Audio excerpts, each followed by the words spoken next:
Balik hearing na ang House Quad Committee ngayong taon at lumabas po sa kanilang pagdinig na mga fall guy lang at hindi mga mastermind ang naipakulong dito po sa pagpupuslit ng 12 bilyong pisong halaga ng shabu noong pong panahon ng war on drugs ng Duterte administration. Kunin natin ang detalye sa live report ni Vic Sumentar. Vic.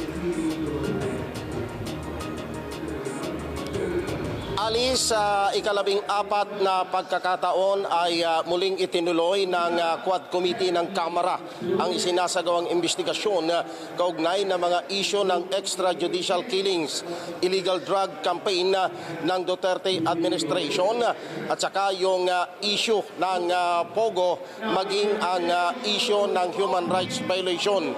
At dito ay naging mainit ang kauna-unahang pagdinig ng Quadcom ngayong taon.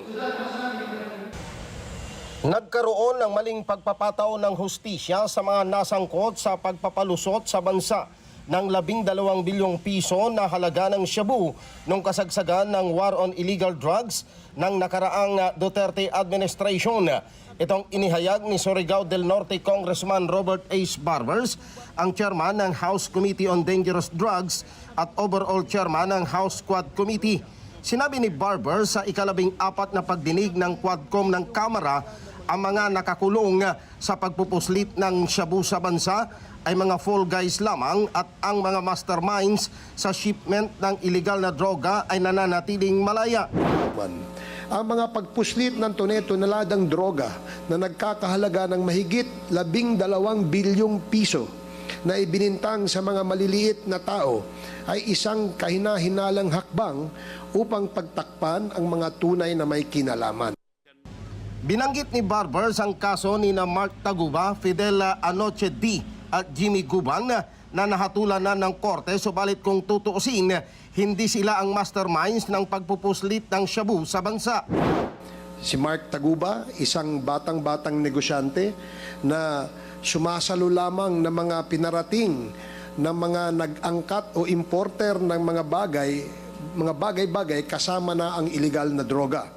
Wala siyang alam sa laman ng containers. Binigyang diin ng mambabatas na layunin ng investigasyon ng Quadcom ng Kamara na mabigyan ng hustisya ang tunay na nagkasala sa batas. If, however, these people are necessary fall guys in order to cover up for the truth, then we have committed a grave injustice which we are now compelled to rectify.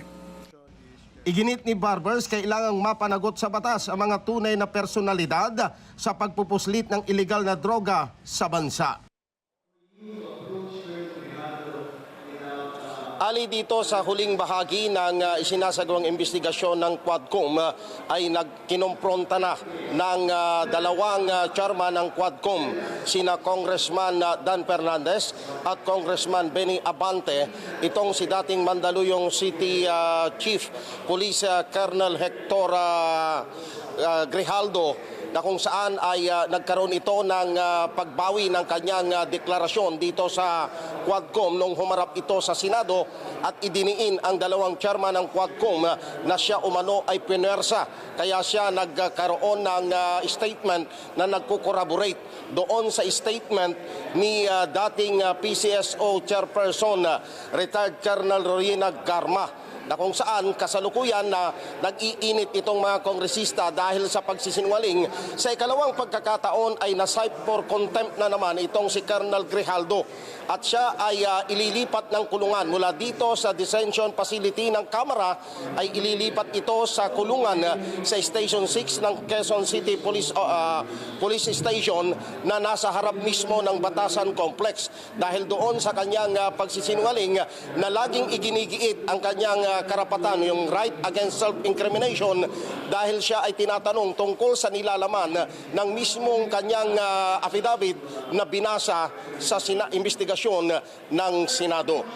Samantalang si General Wilkins Villanueva naman, na dating PDEA Director General, ay inalis na ang contempt order sa kanya ng Quadcom.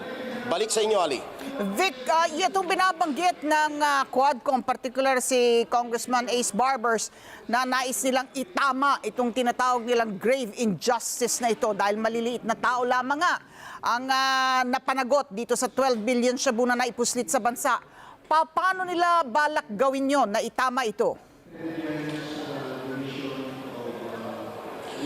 Maghahain sila ng panukalang batas, Ali, na dapat hindi basta-basta magkakaroon ng pagdemanda doon sa mga hinihinala na nasangkot sa operasyon ng illegal na droga hanggat hindi nagsasagawa ng malalimang investigasyon dahil lumilitaw dito na yung mga masterminds, lalo na ngayon, inuugat ng Quadcom kung sino talaga yung consignee noong mga ipinasok na illegal na droga na hanggang ngayon ay hindi napatunayan sa mga isinagawang investigasyon ng mga otoridad nung mangyari ang naturang krimen na, Ali. Vic, particular na binanggit itong si dating prosecutor Aristotle Reyes na na-promote pa daw bilang RTC judge, no? At gusto daw nilang makaharap ito. Yan ba ay magagawa nila? Mapapatawag ba yan sa hearing ng Quadcom? Ang sabi ni Chairman Robert Ace Barbers, kailangan nila ngayon ang pahintulot ng Korte Suprema dahil itong si Judge Reyes ay isa ng hukom. So hindi basta-basta mapapaharap ito kung walang pahintulot mismo ang Korte Suprema, Ali. At sa pagbawi naman itong ni dating Mandaluyong Police Chief Grijaldo doon sa pagdiin niya sa Quadcom na pinilit lamang siyang pirmahan tong affidavit na siyang under oath yung kanyang sinabing testimonya sa Senado, sasampahan ito ng kasong perjury. Malamang, Ali, kasi nagagalit na itong mga congressman. 2 beses na ito, may panibagong contempt order dito at kinukonsulta ang legal officer ng Kamara kung sasampahan ng kasong perjury dahil nga nagsinungaling siya doon sa kanyang sinumpaang salaysay dito sa Kamara sa ilalim ng Quadcom at saka doon mismo sa Senado noong bawiin niya yung mga pahayag niya dito sa investigasyon ng Quadcom. Kaya 2 pagsisinungaling ang sinasabi nila, malamang 2 perjury ang kanyang kakaharapin dahil kung i-affirm niya o kaya babawiin niya yung kanyang sinabi sa Senado, magagalit naman ang Senado, Ali. Okay, maraming salamat. Vic Sementak nag-uulat live mula sa Kamara de Representantes.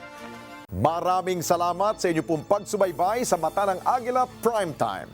Para malaman ang matatag, matapang at matapat na mga balita, i-follow lamang at mag-subscribe sa @Net25 TV.